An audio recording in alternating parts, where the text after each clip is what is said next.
নিজেরা যখন বাড়ি থেকে মানে তীব্র স্রোতের মধ্যে নিজে বাঁচার জন্য চলে আসে, অনেকে গরুর মুখটা ধরে দড়িটা নিয়ে অনেক দূর এসেছিল, কিন্তু তীব্র স্রোতের কারণে একসময় আর গরুর বাতটা রাখতে পারে নাই, তার প্রিয় প্রাণপ্রিয় গরুটাকেও তাকে ছেড়ে দিতে হয়েছে। সোনাগাজীতে গেলাম, যাওয়ার পরে আমি প্রথমে যে কয়েকটা জিনিস দেখলাম সেটি হচ্ছে, প্রথমেই সত্যিকার অর্থে গবাদি পশুর যে খামার ছিল, গরুর খামারগুলো ছিল, অনেকগুলো খামারের কাছাকাছি দেখলাম খামারগুলো তো একটি পশুও নাই। আমি নিজে দেখেছি প্রচুর পরিমাণে যাদের মুরগির খামার ছিল, কোনো কোনো খামারে 2000, 3000, 5000 পর্যন্ত মুরগির খামার ছিল, একটি মুরগিও বেঁচে থাকতে পারে নাই। বানের স্রোতে সমস্ত মুরগিগুলো মরে গেছে। আমি জানি না এই অপূরণীয় ক্ষতি ওই ভাইয়েরা কীভাবে পোষাবেন। আরও বেশি দেখেছি যতগুলো মাছের খামার ছিল, প্রত্যেকটা মাছের খামার তীব্র স্রোতে তীব্র জলের বানের বন্যায় ভেসে গেছে। তার মধ্যে আমার কাছে চোখে পড়ার মতো একটি বিষয় ছিল, হাইওয়ের পাশে সারি সারি মানুষের মাছ ধরার লাইন। ঈদের আনন্দের মতো এটা একটা অত্যন্ত চোখে পড়ার বিষয়। জাল দিয়ে সবাই একসঙ্গে 20 জন 25 জন দাঁড়িয়ে জাল ফেলছে আর মাছ ধরছে।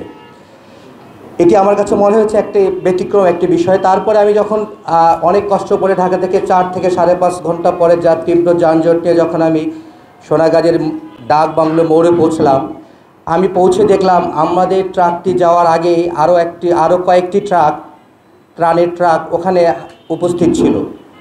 কিন্তু অত্যন্ত বেদনাদায়ক বিষয় ছিল, ওই ডাক বাংলো মোড় থেকে আমরা একটা মেসেজ পেয়েছিলাম, আমাদের এলাকার বনশ্রী থেকে আমাদের একটা মেসেজ দিয়েছিল যে সোনাগাজীর সফরপুর মাদ্রাসায় 500 থেকে 600 লোকের কেউ কোনো খাবার পায় নাই। আমরা ব্যক্তিগতভাবে আমরাও চেষ্টা করেছিলাম ওই মানুষগুলোর কাছে কীভাবে ত্রাণ সামগ্রী পৌঁছে দেওয়া যায়, সেই লক্ষ্যে আমরা সেখান থেকে প্রায় 2-2.5 ঘন্টা ওখানে আসলে আমরা হাঁটুর উপরে পানি, আমরা দাঁড়িয়ে থেকে অনেকক্ষণ চেষ্টা করেছি কোনো নৌকা বা কোনো ট্রান্সপোর্ট জোগাড় করার জন্য। আমরা তখনও পারি নাই, কারণ ডাকবাংলো থেকে সফরপুর মাদ্রাসা 1.5 থেকে 2 কিলোমিটার রাস্তা হবে, মাঝখানে নাকি একদম কোমরের চাইতেও বেশি পানি, এই জন্য কোনো রকম কোনো ট্রাক বা অন্য কিছু যায় নাই।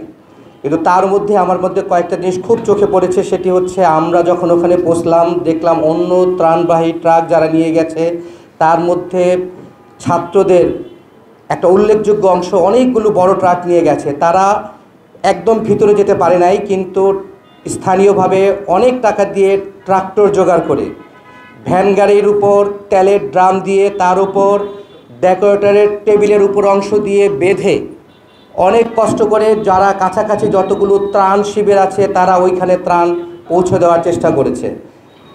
আমি অত্যন্ত আশ্চর্য হয়েছি, এই কয়েকজন ছাত্রদেরকে আমরা দেখেছি বা আমরা যা দেখেছি তারা ত্রাণ শিবিরে যেয়ে যখন দেখেছে তারা পর্যাপ্ত ত্রাণ পেয়েছে, তারা আবার ত্রাণ ফিরিয়ে নিয়ে এসেছে, আবার 4 থেকে 5 ঘন্টার পরে ওই ত্রাণ শিবিরে ত্রাণ দিয়েছে। যত জায়গায় গিয়েছি আমরা রাস্তায় রাস্তায় মানুষের স্বতঃস্ফূর্ততা আসলে আমার চোখে পড়েছে। এই মানুষের স্বতঃস্ফূর্ততা এবং এই যে ছাত্র সমাজের দেশপ্রেম, এটি একটি সত্যি অতুলনীয়।